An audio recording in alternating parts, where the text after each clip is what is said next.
In studio live is Elex Horvath. She is the LA County Supervisor who represents Pacific Palisades and Malibu.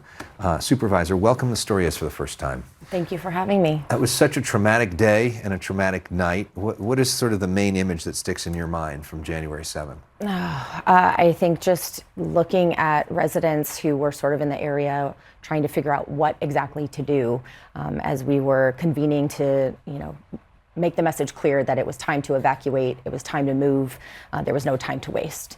And, some of the residents in my district have lived through fires before, so they wanted to know very clearly was this the time to get moving?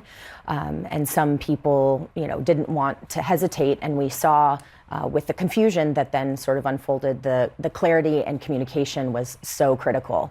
And so I know that there were people who were calling me personally, letting me know that, their dog was at home, they were out of town, could somebody go rescue their dog from their home? People who were traveling who had special belongings behind, and how do you make a split-second decision about what you're willing to keep for the rest of your life and what you're willing to sacrifice? It's just horrible. And some people had to abandon their cars by the side of the road because there were roads that were jammed up and people didn't know where to go. There was so much confusion, so many problems, so many mistakes as well. And then we see this from in the LA Times. This was a report from the LA fire chief. We want to put the headline up on the screen. It says, LAFD chief admits Palisades fire report was watered down, says it won't happen again. So some background here. During the fire, Kristen Crowley was the chief. Then afterwards, she was removed from the job by Mayor Bass. The interim chief ordered this sort of fair action report. And then the language of that was changed to make the fire department look better. There's now a new chief, Jaime Moore, who's admitting to that after being caught. I know. What goes through your mind with that? We did our own after action because people have a lot of questions and they deserve answers. And answers shouldn't be watered down because you're afraid of what they might be. We need to know what the truth is so we can learn from it.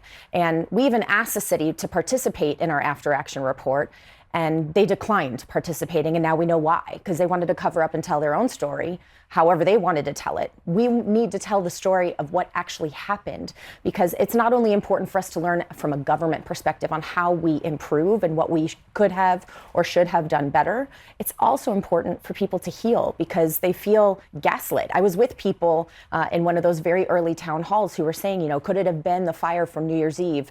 And those concerns were sort of dismissed out of hand.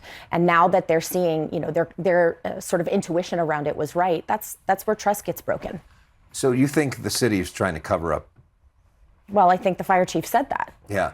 Do you think that this fire was preventable? Well, based on what we now know, this fire traveled it was not only in the city of Los Angeles, it traveled through 3 jurisdictions from my perspective. The city of Los Angeles, the unincorporated area of Los Angeles County where I'm responsible in Sunset Mesa and Topanga. And Topanga is an area we're always concerned about. And then, of course, to Malibu, which you've mentioned.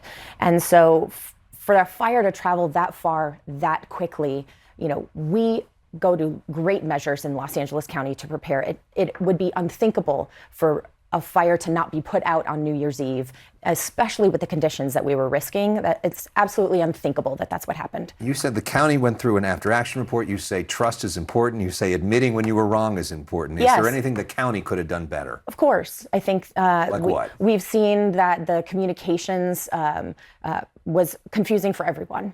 And that's why the very first motion I brought forward as part of the after action that we're doing as a county is to strengthen our Office of Emergency Management. Similar departments for other cities like New York, for example, are exponentially bigger. And given that these climate impacts are nothing new to our district, we need an office that communicates clearly. People shouldn't have to go to 17 different places to piece together all of the information. Speak with one voice, with clarity, and with reliability. And that's so I think that's one of the things that we need to strengthen for sure. We have seen that there's been a very fast debris removal, and the Trump administration has gotten credit from that, from a lot of Democrats for that. But we have seen that there's not been a very fast pace in terms of permits. A lot of that is city stuff, but in terms of rebuilding. What's a realistic timeline for rebuilding? Well, I think part of the delay also has to do with the fact that the federal government hasn't funded recovery like they should and they have for every other disaster that's happened in history in this country. Yeah. And the holdout of those billions of dollars that should be coming to our region delays how we are able to respond for our residents. So we saw that governments aligning during the debris removal process allowed us to move quickly. Community members got together, we moved at scale. Having those resources makes a big difference. As a result of not having the federal government partner with us, we now at the county level are hiring. We're turning to our state partners to try and help us. But we're hiring up. We are using new technology to try and move things faster. We are moving 3 times faster than we were before the fires in terms of processing those permits. But it's still not fast enough for people who just want to get home, and I understand that. I want to ask you about your future for a moment and a video that you posted a couple weeks ago that a lot of people had questions about. So here's that video. Okay.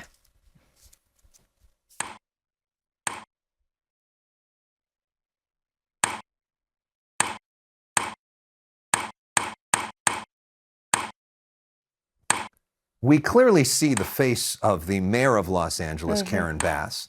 We know at the beginning of the Bass administration, there was a lot of conversation about locking arms and everybody working together. The way I see that video is that you are testing the waters at running for mayor of Los Angeles and attacking her track record. Am I reading it wrong? Well, what we're responding to is the fact that the mayor herself is now saying that her council, who is working with the county as we are standing up a new department on the issue of homelessness to bring the accountability that is long overdue. She's telling them now not to lock arms with us, not to work together, and to abandon this new department, and to instead focus on what has been a long failed institution locally that has not delivered the results. So that's what we're responding to. But there are a lot of people who are asking me about running for mayor, and I think it's because they see that we are setting up in the county a different structure of accountability, and that's long overdue for the region. So you're considering running for mayor? I'm considering, and I'm listening to a lot of the people who are encouraging me to get into this race, people who are looking for a different kind of leadership. And I appreciate that people see that in me. But, I also know that one of the things that has been important to me in my work is doing what I say. And we've kicked off a lot of good work in this new department on homelessness, but more importantly, the governance reform that we're doing for LA County overall, writ large. There's a lot of opportunity there.